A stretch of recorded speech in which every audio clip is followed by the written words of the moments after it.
Hello and welcome back everyone. जैसा कि last videos में हम लोगों ने डिस्कस किया था डिफरेंट जो इमेज टैग कैसे हम लोग इमेज लगाते हैं हमारे वेब पेज के अंदर। सो इन अ सेम सीक्वेंस आज हम लोग बात करने वाले हैं टेबल्स के बारे में। और टेबल बहुत ज़्यादा इम्पोर्टेंट और अच्छा कॉन्सेप्ट है HTML का, जो आपको बार बार यूज आएगा जब आप कोई वेब पेज बनाओगे। किसी भी वेब पेज को किसी पर्टिकुलर रेशियो में डिवाइड करना है, कोई पर्टिकुलर सेक्शन आपको बनाना है, टेबल की ज़रूरत पड़ती है हमें।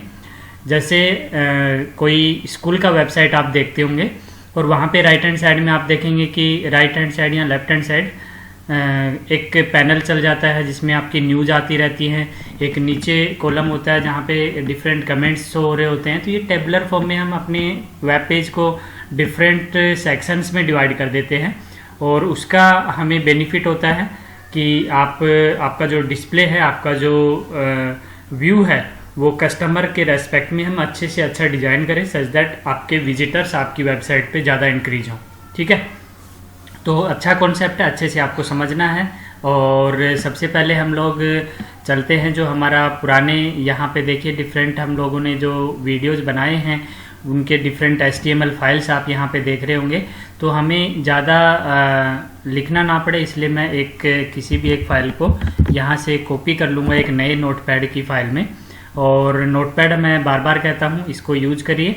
मैं आगे वो भी बताऊँगा जिसमें आपके पास काम आपका जल्दी हो जाए, लेकिन आपको सीखने के पर्पज़ से आप बार बार जब कोड लिखेंगे तो आपको ज़्यादा आसानी होगी।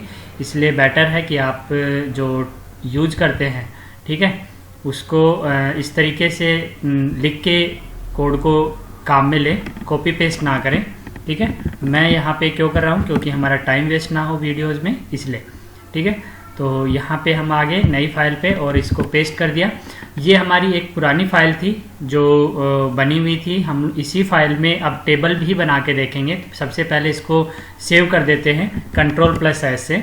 जैसे Ctrl+S करोगे ये पूछेगा आपको नाम, तो आप नाम दे दीजिए। फॉर एग्जांपल मैं इसको दे देता हूँ table.html या HTML एक ही बात है, दोनों एक्सटेंशंस लेता है आपका फाइल। ठीक है, ये देखिए यहाँ पे टेबल HTML फाइल बन गया इसका। अब अगर मैं इसको रन करवाता हूँ इस फाइल को, देखेंगे यहाँ पे हमारी जो पुरानी, ये तो पुरानी फाइल है, यहाँ पे देखिए टेबल नाम का फाइल आ गया। इसको राइट क्लिक करके आप ओपन कीजिए किसी भी ब्राउज़र के अंदर, गूगल क्रोम के अंदर ओपन कर लीजिए, तो आप इसका आउटपुट देख रहे होंगे। देखिए अभी आप जो आउटपुट देख रहे हो यहाँ पे कोई टेबल का कहीं कोई नाम नहीं है, लेकिन अब हम इसमें एक टेबल क्रिएट करेंगे एज पर योर सिलेबस की आपको जो सीखना है टेबल बनाना। ठीक है, ओके, शुरू करते हैं। नाउ सबसे पहले आपको क्या करना है, टेबल के लिए आपको जो टैग यूज करना है वो टेबल टैग आपको यूज करना है। और इस टेबल टैग के अंदर फर्दर जो डिवीज़न होता है वो दो तरीके से होता है, रोज और रोज के अंदर tabular data. Okay, data cells होती हैं, ठीक है, वो जिसको हम टेबुलर डेटा बोलते हैं और उसका टैग होता है TD। यानी कि आप यहाँ पे जो आउटपुट देख रहे हैं तो ये एक सिंपल एक कंप्लीट रो है और इस रो के अंदर दो आपके पास डेटा सेल है, यानी कि कॉलम्स जिसको आप कह सकते हो, एक ये आपका और दूसरा ये आप। ठीक है, तो इसमें दो रो है और दो कॉलम है। तो इनको बनाने के लिए आपको इस तरीके से डिज़ाइन करना पड़ेगा। ये जो आप टैग देख रहे हो तो इसी तरीके का टैग मैं आपको बना के दिखा देता हूँ। नाउ यहाँ पे जो आप टेबुलर डेटा के अंदर लिखते हो जैसे रो1 से L1, तो यहाँ पे वो आपका डिस्प्ले होता है इस जगह। ठीक है, ये याद रखना। यहाँ पे जो आउटपुट दिखा रखा है इसमें ये वुड डिस्प्ले करके बोल रखा है, लेकिन यहाँ पे आउटपुट में दिखा नहीं रखा। बट अगर हम इसमें रो1 से L1 लिखेंगे तो वो यहाँ पे पहला जो TD है, पहला जो सेल है, उसमें हमें लिखा हुआ भी दिखाई देगा। जैसे बना के देख लेते हैं हम लोग। हमारा नोटपैड ये जो फाइल है इसमें देखिए बनाते हैं। सबसे पहले हमें क्या लिखना पड़ेगा, टेबल टैग लिखना पड़ेगा। ओके, देन हम लोग लिखेंगे इस टेबल टैग को हम क्लोज कर देते हैं, तो हमें मिस्टेक नहीं होगी हमारे से कोई कि हम कोई टैग भूल जाएं। तो ओपनिंग हो गया, क्लोजिंग हो गया, इसके बीच में हमें करना है। तो अगर पहली रो क्रिएट करनी है तो मुझे क्या टैग यूज करना है, TR स्टैंड्स फॉर टेबुलर रो। तो टैग याद हो गया आपको नाम से, टेबुलर रो के लिए TR टैग। और tr टैग ओपन किया है तो मैं इसको क्या करूँगा, क्लोज भी करूँगा। याद रखना है हमें कि tr टैग को ओपन किया है तो क्लोज भी करना पड़ेगा। नाउ इस tr टैग के अंदर मुझे 2 कॉलम बनाने हैं, यानी कि 2 सेल बनानी है, तो मैं टैग यूज करूँगा आपका tr टैग के अंदर td टैग। अभी हमने डिस्कस किया था टेबुलर डेटा, तो मैंने लिख दिया इसको td। और ये जो td है ये मेरा फर्स्ट रो का फर्स्ट सेल है। तो फॉर एग्जांपल मैं अगर लिखता हूँ इसको रो 1 कोमा सेल 1, ठीक है, रो 1 कोमा सेल 1, और इस td को मैं क्लोज कर देता हूँ। तो उसके अंदर ये डेटा भी लिखा हुआ है रो 1 और सेल 1, ठीक है। td आपका क्लोज हो गया। तो ये तो एक कॉलम डिवाइड हुआ। अगर मुझे इसी रो के अंदर दूसरा कॉलम चाहिए तो मैं क्या करूँगा, अगेन td और आपका रो 2 कोमा सेल 2, फाइन, और इसको td को भी हम क्लोज कर देंगे। तो ये आपका कंप्लीट एक कंप्लीट रो क्रिएट हो गया है। इन अ सिमिलर मैनर अगर आपको दूसरा रो भी चाहिए तो आप इस कंटेंट को देखिए, ये जो पहला रो है इसको कॉपी कर लीजिए और आपका काम आसान हो गया। मैंने इसको यहाँ पे पेस्ट कर दिया, ठीक है। लेकिन ये दूसरा रो है तो मैं यहाँ पे क्या लिख दूंगा, ये आपका रो 1 का सेकंड सेल था, सॉरी पहली रो ही थी, क्योंकि ये tr टैग जो है ये tr स्टार्ट हुआ और ये फर्स्ट हुआ, तो ये फर्स्ट रो चल रही है। तो ये रो 1, लेकिन ये पहला सेल जिसमें डेटा लिखा है, दूसरा सेल।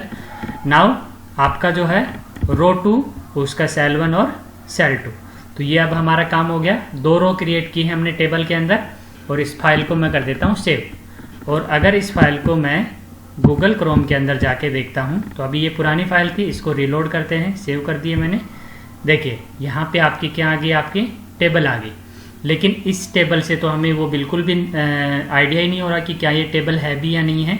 तो इसके लिए टेबल के एट्रीब्यूट्स यूज करने पड़ते हैं मुझे। जो यू एट्रीब्यूट है बॉर्डर, देखिए यहाँ पे बताया भी होगा आपके बुक में, बिल्कुल ये बॉर्डर एट्रीब्यूट है टेबल का, जिसको लगाने से टेबल के चारों तरफ बाउंड्री आपकी आ जाती है। तो इस बॉर्डर टैग का यूज करके मैं इसको क्रिएट करूँगा। अगर जैसे आपका जो सेल है, ये देखिए टेबल के अंदर लिखेंगे बॉर्डर और इक्वल्स टू, आप पास कर दीजिए 1 और इस फाइल को सेव कर दीजिए। अब आप आइए ब्राउज़र के ऊपर और रीलोड कीजिए। अब देखिए, अब आप देख पा रहे होंगे कितना अच्छे से आपको टेबल डिस्प्ले हो रहा है। नाउ इसकी हाइट, इसकी विड्थ वो भी आप सेट कर सकते हो, ठीक है। ऐसा नहीं है, आप जो आपकी फ़ाइल है उसमें जाके इसके टेबल की हाइट और विड्थ भी यूज कर सकते हो, लिख सकते हो। हाइट फॉर एग्जांपल मैं दे देता हूँ 50%,